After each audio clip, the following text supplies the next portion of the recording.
Israel ने Iran पर जवाबी हमला करने की धमकी दी है।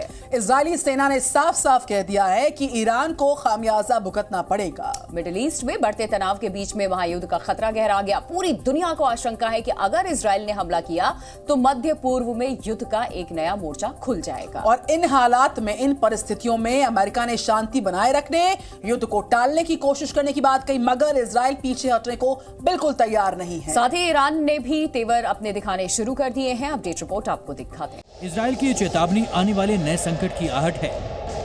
ईरान के हमले के बाद से इजराइल बदले की आग में झुलस रहा है और जल्द ही जवाबी कार्रवाई की धमकी भी दे रहा है।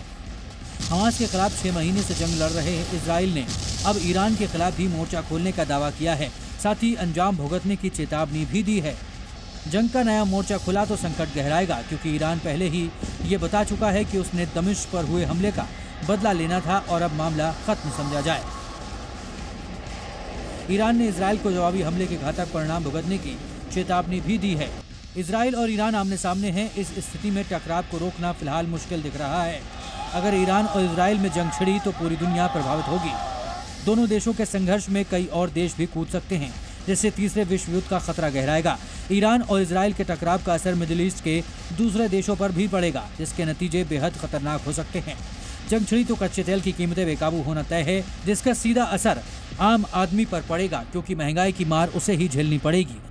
नए संकट की आहट के बीच अमेरिका ने शांति बनाए रखने की वकालत की है। महायुद्ध का खतरा गहरा रहा है। इजराइल क्या करेगा, सबकी निगाहें इस बात पर टिकी हैं। वहीं तेहरान में लोगों ने इजराइल पर हुए हमले का समर्थन किया और रैली के जरिए जश्न मनाया। यानी ईरान अपनी कार्रवाई को सही बताने की पूरी कोशिश कर रहा है और दुनिया को चुनौती भी दे रहा है।